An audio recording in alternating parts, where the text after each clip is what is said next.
What is going on, everyone? Welcome back to the channel. My name is Caden, or Cantina Comics, and today we're going to be talking about the most underrated superhero suits in the DCU. None of these suits are in particular order. I'm just going over the ones that I think are extremely underrated and need to be talked about more, and there's definitely some sleeper picks here. Let's start with the Sasha Calle Supergirl suit. It's a crime that we only got to see the suit for a little bit in the movie. It looks great. The colors here just pop perfectly. It's the perfect mesh of the blue, yellow, and red. And honestly, if Cavill's suit had these colors from the get-go and wasn't changed later on, I think out of the gate, it would have just been a whole lot better to begin with. I also really love the texturing here with the suit, and Sasha Calle Supergirl, honestly to me, was one of the best parts, if not the best part, of The Flash. Michael Keaton's up there too as well. Another one on this list is Flash's homemade suit from the flashback we got from General Zod's first invasion in 2013. As homemade suits slash prototype suits go, I feel like this one's gotta be up there. It's in the movie very quickly, but honestly, this feels like something that Barry would have put together himself. I never really believed that Barry was able to make his suit from airplane parts in the DCEU. They just never made it convincing enough to me, but this feels like something Barry would have scrounged together, or even Wally. If Wally West wanted to make this, I could see him doing it. And like I said, as far as homemade suits go, I feel like this one deserves a little bit more love. It's very simple in its design, but it looks great. Next, we have Ocean Master's suit from the first Aquaman movie. Again, this is one of those like perfect one-to-one recreations from the comics. If anything too, I feel like they improved it a little bit. It honestly feels like a real battle armor that he'd be wearing, and the purple is just... dude, it looks so good. I'm glad that they weren't afraid to go super colorful with this, especially with the fact they're in the water. Like, I feel like you almost need to, but this, along with Atlan's armor, all of the suits in this movie just look great. And I love the mask, especially the lenses as well. And honestly, if Patrick Wilson is perfectly cast in this role, I feel like he could be the DCU Aquaman, and that would be like top tier cast. Maybe that's just me. I don't know. Maybe I'm biased. I really like him, and I think he would be the perfect Arthur Curry. In terms of people's lists, I never see this one on there. It's kind of a sleeper pick in my opinion. Next, we have the blue, yellow, and gray Batman suit. I'm just kidding. Although I do love that we got the blue, yellow, and gray. This, however, is not it. Weirdly enough, in the behind the scenes, we can see here that the suit was originally black, gold, and silver. It looks so much better. If this was the suit that they shown in the movie and used in the movie, I don't think anyone would complain. This looks sick. I love the gold slash almost like bronze belt that we have here and the silver bat logo. I love this so much more than the suit we got in the final film. I don't know why it was changed. This is perfect, especially with Ben Affleck's gray hair in this. It feels like an evolution in a good way. I'm still so glad we got the blue, yellow, and gray. It could have been better than this, and we even saw better ones in The Flash with Michael Keaton's suits. We were this close. Ladies and gentlemen, we were this fucking close. We have Ted Kord and Dan Garrett's suits from Blue Beetle. Now, this is technically part of the DCU as well as the DCEU. It's one of those few that are in between. I feel like these two classic suits don't get the love that they deserve.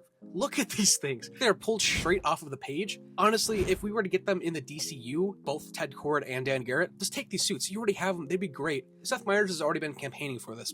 Blue Beetle. Okay, so that's Kevin McGuire. Yep. Drew me as Blue Beetle. That works, right? Yeah, that's Ted Kord. That's Ted Kord. Yep, that could be good. I feel like he can nail like a Silver Age or Golden Age Ted Kord. I think he would kill it, especially in this suit. It almost looks like it was made for him, but either way, these two suits are perfect. They don't get the love or credit that they deserve.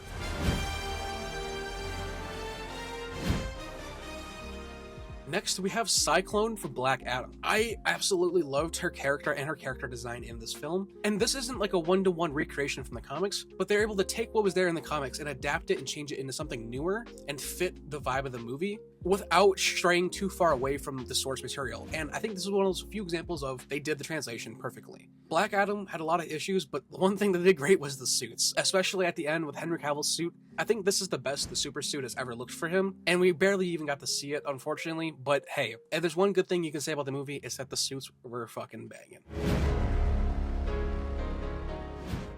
Next, we have Deathstroke. I'm more so talking about this concept art that we had gotten for the character. I really liked his design in the film, but I think this looks even cooler, especially for that Injustice slash, I don't even know if I can say New 52 route that they went for the Snyderverse. It's a cool redesign, and I think it would have worked very well, but I also love his suit that he has in the movie. His Nightmare design. I don't think this gets enough credit at all. I think this is a pretty badass suit. It feels more like an alternate suit than anything else. Obviously that mohawk as well. And I hope in some way in the future they can reincorporate a couple of the elements. But if not, though too, I would be fine with a total redesign. This one was sick and it fit the universe's tone.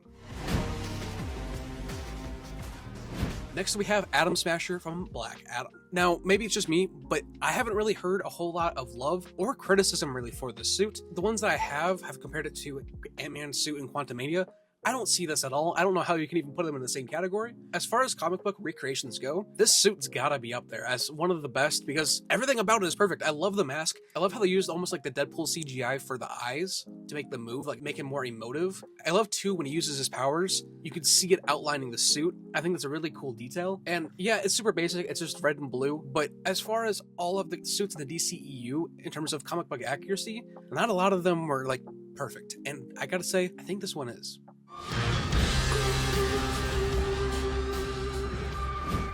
We also have Black Canary's final suit from Birds of Prey.